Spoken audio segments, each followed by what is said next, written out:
welcome back to Dance Geek. So this video is teachers. This is for the teachers, predominantly the studio owners. I think you're the ones that are going to get the most out of this.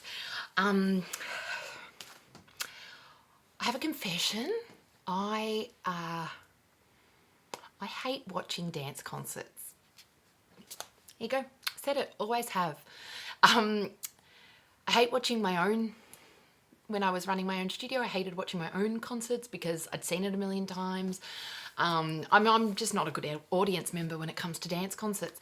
But one of the main things I hate about watching dance concerts is they're not particularly entertaining, because I feel like most studio owners put the emphasis in the production on the kids and their education and, you know, their students, and they need time on stage and they need this and they need that. When the thing is, yeah, the rest of the year, that's totally true of running your business. But when it comes to a production, your emphasis has to be the audience. It has to. If you're performing, you've got to put an emphasis on the audience. And I think from an education point of view, kids need to learn that. Students need to learn that a performance is for their audience. Of course, they're doing it for themselves and creating art for themselves. I get all of that part, absolutely. But they really need to learn how to focus on their audience. Now, one of the things that can really make a dance concert or a recital, whatever you want to call it, what can make it really difficult to watch and to sit through is that they can be so long. Like, oh my God, it's ridiculous. So that's what this video is about. It's about how to figure out how long your show should go for and how long each routine should go for. I always, whenever it comes to scheduling anything, I always say work backwards. So for this, what you need to do is figure out how long do you want the entire show to run for. And that's the maximum length that you want the show to run for. To work it out, you need to determine how long will the average audience sit for. And if it's any longer than a movie, no, they're not going to sit for longer than that. So I would say, including an interval, your maximum show is going to be 3 hours. Maximum. If you go over that, you need to be aware that people are going to get bored. And I've done this before myself. I did a great show. It was fully scripted. It was a dance concert, but scripted, and it was so entertaining, but it was too long. With the interval, it went for about 3 hours 15. And it didn't matter that the performances were amazing and the kids were great and the script was really entertaining. The length of the show made it really difficult for people to stay engaged. And most people still loved it, but it really was too long. So what I recommend you do, like I said, figure out how long you want the show to go for, including your interval. Then you work backwards from there, and you have to make it fit. Make each routine, the time of each routine, your changeovers between things, whether or not you have a presentation of awards or whatever. All of those factors need to be determined by the maximum length. You can't just go, all right, every class needs to dance for 3 minutes on stage. Every class needs to have 2 performances, and we will be doing our presentations, and then however long the show ends up, that's how long the show is. No, don't do that. A lot of what your audience... What is this headband doing? Seriously? A lot of your audience, and let's face it, almost the entire audience, they're there to see their kid, not a whole show. It's not like when you go to see a musical, you're there to see the musical. You're going to see a kid. So I get this idea that, you know, they want to see their kid in as much as possible, but that's not feasible. You can't. What you need to do is sell your studio to the parents. So just say you've got a kid and they do 1 class a week. If that parent thinks that their kid is going to be on stage a lot, they're dreaming.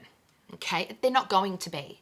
But what you can do is if you can show that parent or parents of that kid, the guardians of that child, that there are so many other classes in your studio and they're all really exciting and they've got, you know, such variety. And if you can keep your parents entertained when their kid's not on stage, that's the key, then they're going to be a lot more likely to get their kid into other classes.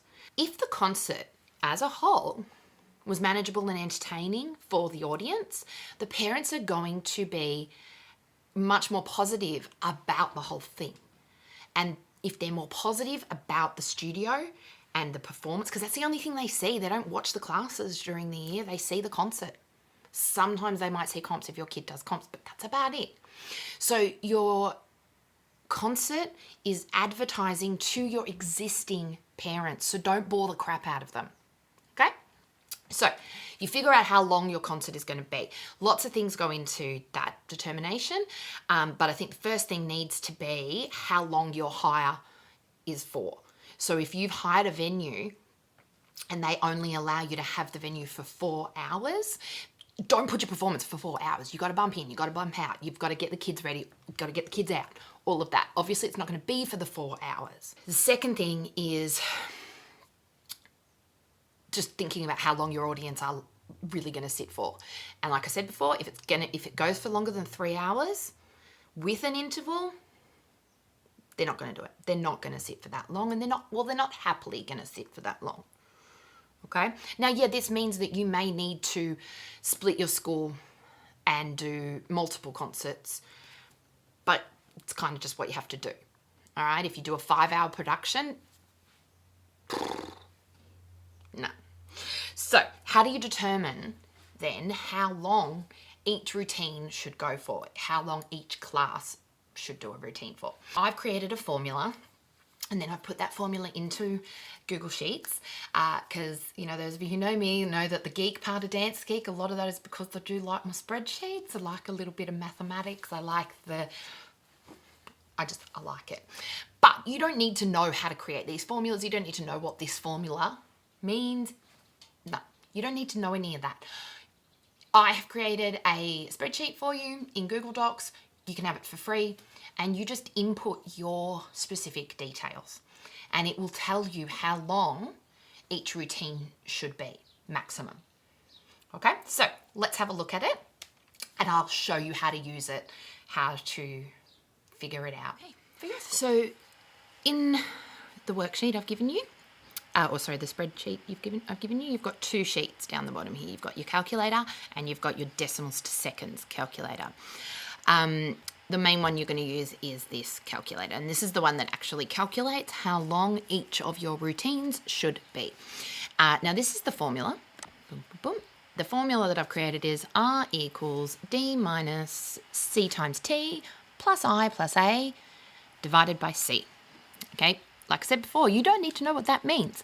What you do need to know is what each of those letters mean, so the variables, because this is the information you need to give the calculator in order to find out R, and R is the maximum length for each routine or dance in your production. So you've got to tell in minutes all of these here. These green cells are the ones that you need to input into. The purple cell down here, at the moment it's an error because everything's 0. The purple cells, you won't be able to change anything in there and you don't want to. That's where all the formulators and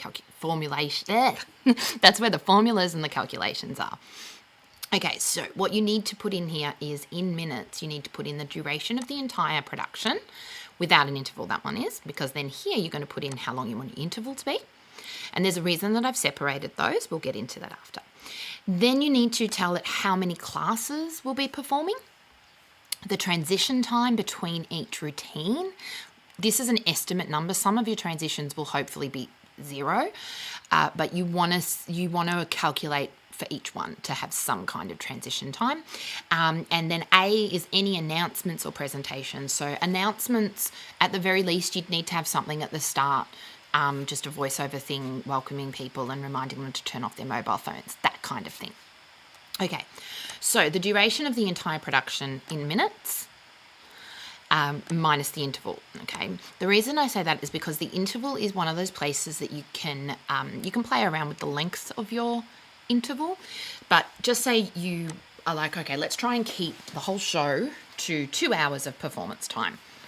So in minutes, 2 hours is 120 minutes. Your interval, we're going to aim for a 20-minute interval. That's a sort of standard interval.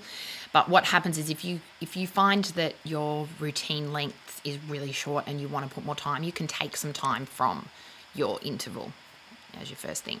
Number of classes performing, this is very varied. Obviously, it's going to depend on your studio. Generally speaking, though, if you have more than 50 classes, you're probably going to want to split your concert into 2. But for now, we're going to just, let's say we've got 35 classes. The transition between each routine, this is dead stage. Essentially, your transitions are dead stage. If you are still, just as a side note, if you're still one of those studios that closes the curtain then opens it again, stop doing that. It's so annoying. It's boring. It's dead stage. 10 seconds is a long time of dead stage. Okay, so if these transitions are any more than 20 seconds, that's going to be a boring concert. So each routine, we're going to allow 20 seconds for each one, but you can't put that in here as 20. Okay, this is looking for minutes and fractions of minutes. Okay, so if you're not sure what 20 seconds is in a decimal of minutes, this is where you go to the decimals calculator. Okay, so it's not going to be 0.2 because that decimal is based on 100 as your decimal, whereas we want it to be based on fractions of 60 because that's how many seconds in a minute. So we're going from seconds, we're going to use this calculator here, seconds into decimals. Same as in the first one, don't touch the purple ones, you won't be able to, they're locked. Go to the green one, and we're just going to put in here 20 and enter.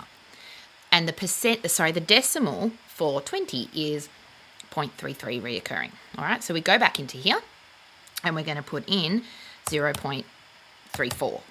Okay, to round it up. You could just put in 3.3. That's totally fine. Announcements and presentations. So if you just want to do the announcement at the start of Act 1 and at the start of Act 2, then you'd probably get away with, say, 2.5 minutes. Easy. As a decimal of minutes, that's 2.5 because 0.5 is your half. Okay. Again, you can go into here and make that, so 30 seconds. 30 seconds is 0.5. That's how that calculator works, okay? So based on all this information, our routines should be around 2 minutes and 27 seconds. Okay, that's it there.